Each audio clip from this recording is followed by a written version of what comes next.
and nearly untrainable. Squirrels don't breathe fire. Instead, they channel lightning down their metallic spines, firing it from their mouths in a shower of destructive blasts. They can also store this electrical power in their bodies and release it later on. Because of this unique firepower, squirrels tend to gravitate towards stormy weather, famous for flying through storms. If you find yourself flying through a thunderstorm, watch out. Squirrels are also very tough. They can take a lot of damage in battle and give as good as they get. They can hibernate in icy glaciers for decades at a time and emerge as fierce as the day they were frozen. Finally, squirrels are known to be excellent, agile, big flyers. It's said that a squirrel can fly almost as fast as a night bird. The sentinels spend their lives perched on sea stacks all over the outskirts of Anaheim, where they watch over the dragon graveyard and all dragons who have made this island their final resting place. Often mistaken for stone statues, the sentinels remain absolutely still when they allow alien dragons to enter Vanaheim. But if the sentinels find a dragon or Viking intruding, they will do all that they can to protect the island inhabitants with sonic screeches and downdraft wing blasts. The sonic screech is used by the sentinel to disorient their opponents. The sentinel can also use its strong, powerful wings to defend the island by creating downdraft wing blasts. This move is strong enough to take out threats straight from both the sky and the ocean. Compared to other dragons, the Sentinel's firepower is considered to be elite. In addition to its impressive collection of defensive moves, the Sentinel is also known for having enhanced senses as a result of its inability to see.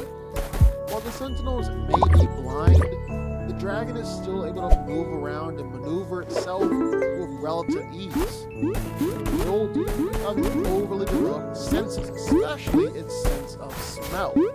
All this combined with its speed and agility make it quite a powerful dragon. Yet, despite their fearsome appearance, Sentinels show a softer side by caring for the old and ill dragons who have come to spend their final days on Vanaheim. If you're ever unsure how to handle an unfamiliar type of dragon, just follow a Sentinel's lead. These observant dragons have kept watch over every class and every breed to pass into their cemetery, making them the dragon experts of the dragon world. Mobile games are going big. Play the official PC version of Clash of Clans with Google Play Games. Download and play today.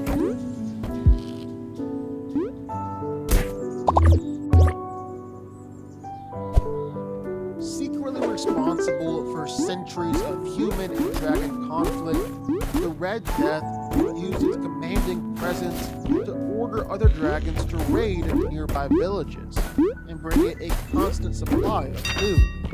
From its lair deep in the core of a volcano, this titan-winged reigned supreme, until Toothless led Stoic, Dauber, and the other Berk Vikings to the blighted shores of Dragon Island. The Red Death was so engorged on power by this time that it had to shatter its mountain home in order to emerge and fight these human intruders. Fortunately, the timely arrival of Berk's Dragon Riders and the fateful reunion of Hiccup and Toothless led to the discovery of the Red Death's only vulnerable spot, its insides. Similar to the Bewildered Beast's ability to bend other dragons to its will, the Red Death emitted a homing signal, which summoned other dragons to its lava-strewn nest. This call was produced by a combination of a sub-vocal call and the fearsome stare of its many, many eyes. As with all members of the animal kingdom, dragons too must follow a hierarchy of power and leadership. and at the apex of that chain of command rules an exceedingly rare alpha dragon to which all others bow, the wildebeest. However, the wildebeest are not born to that alpha status. Instead, it's earned combat, vigilance, and most importantly, a desire to protect the dragon and all other creatures in its nest. Fortunately for the wildebeest, there are few other dragons in the world that can match their intimidating stature, and they never hope to reach the destination of the king of all dragons. The wildebeest are also quite impressive architects, fashioning near impenetrable nests that are self-generated ice, with natural hot springs to provide warmth and sustenance to the flock of its kin. Its oasis within the icy cocoon, the wildebeest rules all dragons without bias, without malice, without question. Born every 100 years or so, the Screaming Death has all the strengths of its subordinate cousin, the Whispering Death, with none of its weaknesses, meaning that it's the most powerful dragon Berk has faced since the Red Death. Unlike the Whispering Death, this dragon has no aversion to sunlight. In fact, young Screaming Deaths are actually drawn to a bright light. It shoots large spines from its tail and can breathe massive amounts of fire in a single blast. But the Screaming Death's real strength is its insatiable appetite. Like the Whispering Death, the Screaming Death likes to tunnel, consuming sea stacks and decimating entire islands. In adolescent, Screaming Death nearly destroyed the town of Berk.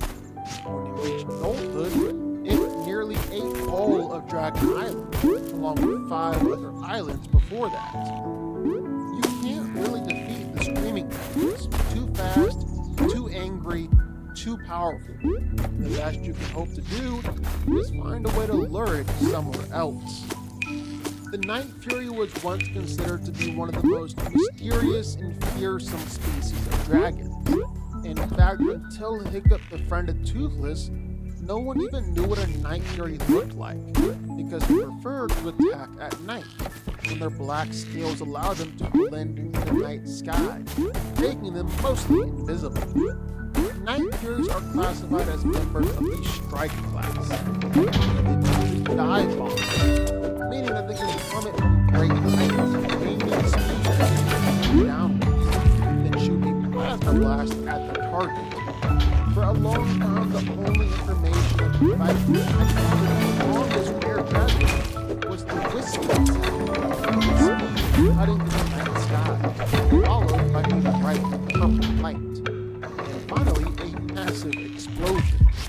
Rather than firing like most dragons, Night Furies are able to shoot plasma blasts from their mouths. They're also extremely swift, use their speed and coloration to blend into the night sky.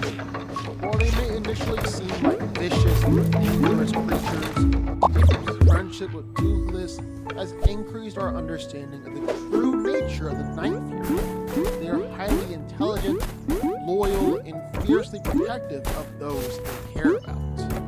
But what do y'all think? Sound off in the comments down below. I know you're gonna have thoughts and feelings on this one for sure. If you stuck around this long and made it to the end of the video, that's amazing. Thank you so much for watching and for supporting us. And if you want to go subscribe, well, go subscribe. We'll see more videos like this one every single week. I'll see y'all then. I'll see y'all next time.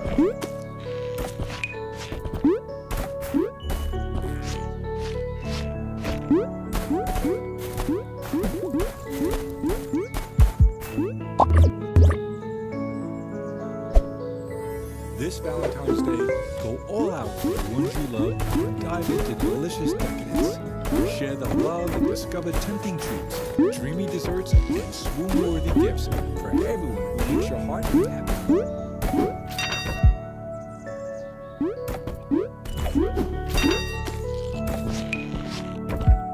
At Vistaprint, we can get your brand into your customers' hands, or their heads, or their backs, or hands. Hands are good.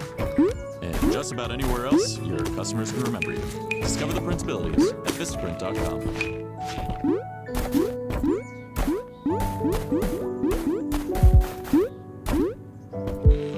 I am 28 years old, which means that I don't know jack about Five Nights at Freddy's. By the time that game was really popping off, I was just hitting college. 10 years ago, think about it. And in my college era, I decided to call myself Anders, not Ludwig, because I thought it'd be cooler, and I thought I should spend more time doing things in a real life and not video games. I've since gone full circle in the past 10 years, and I've been doing a bit of catch-up.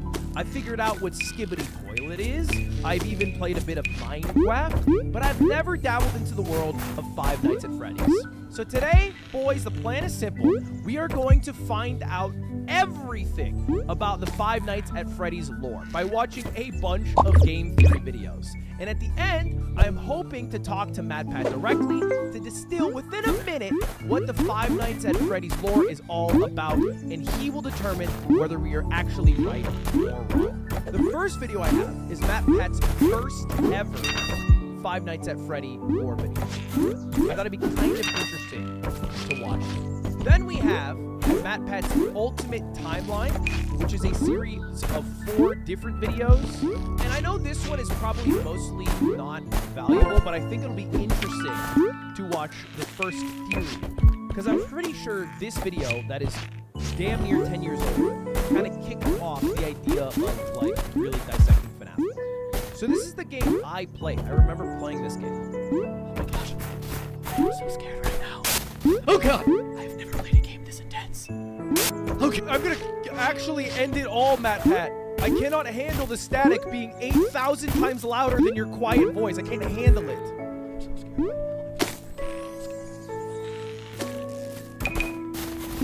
Okay, I actually can't watch it. I actually can't watch it. I can't watch it. I can't watch it. Out of context, it just looks like he's coming. I can't watch it. That's crazy. Hello, Internet. Welcome to Game Theory, where fear is our middle name. You were just to play the game straight through 5 days. Stormy would actually come across as pretty superficial. You're the new night guard watching the security cameras at a Chuck E. Cheese-style restaurant. That's what I... Freddy Fazbear's Pizza. Yes. Or animatronics. Yup. The halls at night because the owners don't want their servos to lock up. Purple one and the yellow one. You can't let them hear you. Yes. Nintendo salesman. Nintendo circuits. Apparently, one of them is someone back in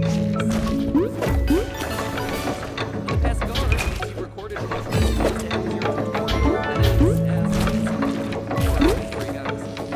That's it. Stay 5 nights, collect a paycheck, done, game over, play something new. Playing it like doing the game a huge disservice. Wait, that's what I did. Okay, see that? This is literally, he just recapped what I recapped all in about 5 Nights at Freddy's. And now he's saying I'm a big dumbass.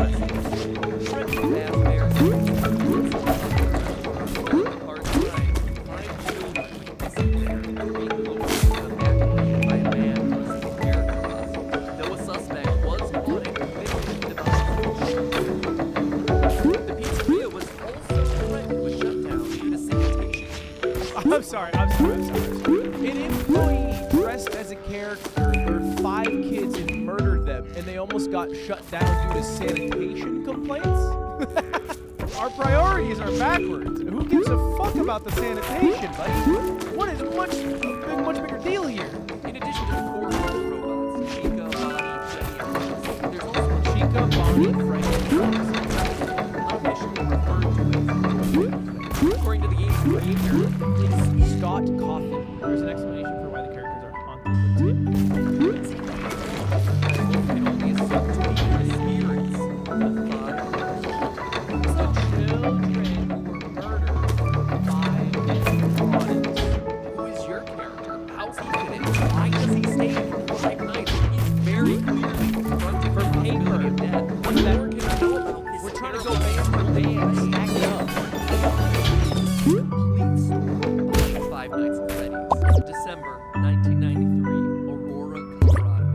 10 p.m. Tuesday night at a local Chuck E. Cheese. After a family birthday party runs along, manager Margaret Goldberg, teenage employees Sylvia Crowell, Ed Grant, Colleen O'Connor, Bobby Stevens are forced to stay late But as Margaret tallies receipts in the back, Bobby scrubs down the kitchen, and the other 3 work outside the main arcade. Unknown to any of the 5, there's actually a 6th person locked in the building with them, waiting silently in the dark restrooms. A 19-year-old named Nathan Dunlap. Is this real? Is this real? For that year, Nathan began working there as a cook, dough master, before getting fired in July after a disagreement over his hours. Now, 5 months later. Is he just... He's talking about a murder case like it's a game lore dump. Fuck, dude. I didn't know about this. 10:05, he left the bathroom, pulled out a small caliber handgun, and proceeded to execute everyone in the building. Spurred on by the building security footage, police read his home a few hours later before he was promptly arrested. Eventually, he was tried and sentenced to death, but his story re-entered the news as his recent his punishment has been postponed, leading people to debate whether he was able to escape soundly, knowing that his execution was delayed. This is a tragic story, a disgusting waste of human life, and one that I won't joke about or make fun of in any way, but I want to address it because I have a strong suspicion that this story is the one that inspired Five Nights at Freddy's. Let's get to the facts. First, I don't think that there's any doubt. Okay, because it was at a Chuck E. Cheese, 5 people were... Why so serious?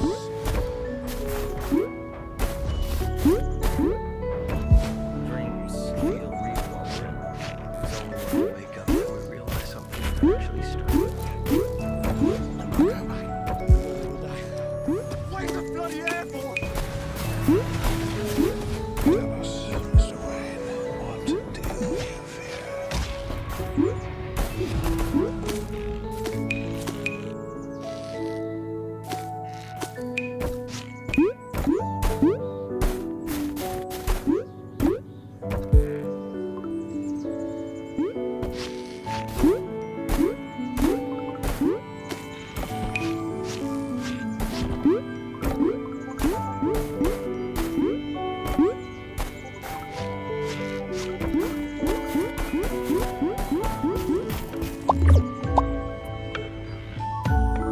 And there's 5 people who were murdered in the Five Nights at Freddy's lore. And there's 5 animatronics.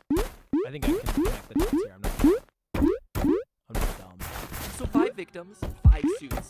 Seems like a slam dunk. Sure. But nowhere does it say that all 5 were murdered, only that they went missing and couldn't be found. Also, the trouble a lot of people have with this theory is Golden Freddy. Why is that guy so limp and lifeless? So unlike the others. It's weird, until you go back to the real life story. Yes, there were 5 people shot that night at Chuck E. Cheese, which matches the 5 victims in Freddy's story. But of those, 1 survived. Bobby, the one from the kitchen, miraculously survived the shot to his jaw. After he was knocked to the floor by the bullet, he went limp, played dead, to avoid the killer coming back to finish the job. And that relates exactly to the advice you're given on night 3 by the phone guy. The original theory was that Five Nights at Freddy's was based off a real murder case at a Chuck E. Cheese in Colorado where 5 people were murdered by a former employee. That's the original. So now, let's fast forward to less than a year ago, where MatPat did a FNAF The Ultimate Timeline, which is a 4-part series of videos that goes over everything. Today we end the torment. 19 books, 11 games, 8 whole years. 19 books, 11, there's more books than games. Kinda nervous. I haven't attempted a timeline video on this franchise since 2018. Back in the days when Mike was the crying child, Afton coming back was actually a surprise, and Fazgoo wasn't a phrase either. What the fuck is any of that? So sit back, grab some popcorn, or your pitchforks if you're the type to get upset when I say something controversial. That's my chat right now. My chat's actually all pitchforks right now. You should watch Wendigoon. You guys are actually cringe. Sorry, when you're actually getting your FNAF lore dump, could you please watch Wendigoon, a 6-hour video, and not the MatPat game theory lore? It's actually incorrect, and I don't want you to get the lore incorrect because it's very important to me. I'm cringing. You're making me cringe. I present to you the story of a loving, obsessive father who slowly descended into madness. Along the way, discovered the secret to his good life. Why is that bunny kind of hot? Our story begins not in the 1980s, or even in the 1970s. The 60s. But all the way back in the 1930s. People were tired, they were hungry, but as they traveled, there was one thing that could lift their spirits. A simple roadside attraction called Fredbear's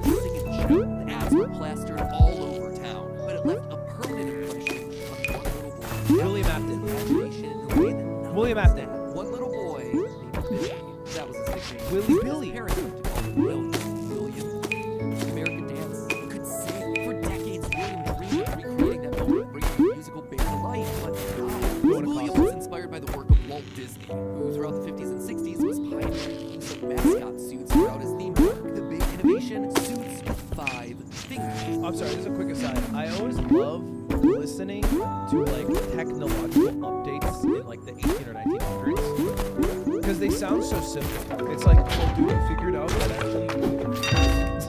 No. So what we figured out is that actually if you or putting your hands into someone's body in surgery, it's better. Stuff that's like nowadays, like yeah, they're fucking shit. Back then, they're like, oh, we actually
That's a little more talk. Eventually, his restaurant would go bankrupt, only to get bailed out by, of course, Henry.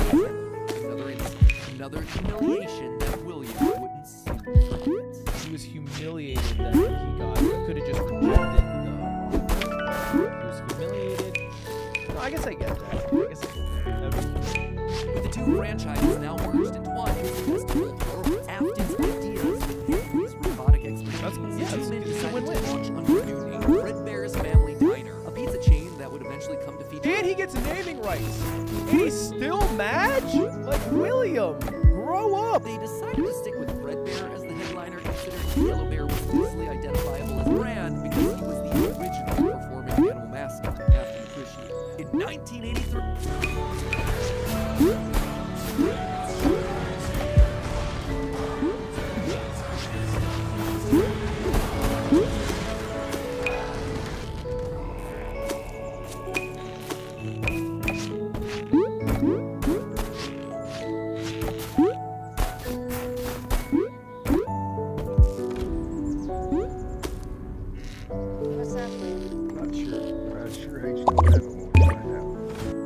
Freddy Fazbear's Pizza launch, giving a dedicated home to all this new supporting cast of characters. Chicken Bonnie, the Blue Bunny, Foxy the Pirate, and of course the headliner, a brown Freddy Fazbear. Business was good. Okay.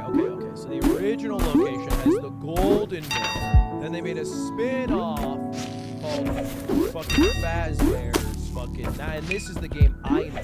It did bother him that the one original character that he created, the one that he himself played, Golden Bonnie, got passed over for inclusion in that cartoon show. The only character in the roster of regulars to get ignored for the show, but he's actually so fucking whiny, I'm like getting annoyed. But other than that, things were going smoothly. He had himself a wife, a son, a daughter. He had a thriving business, and best of all, he was able to learn the craft of robotics from the man that people loved and hated, Henry. I feel really good about Parkwood. And Henry Emily, I will say, sounds like the GOAT. You know, fucking really crafted his own original place, inspired by something.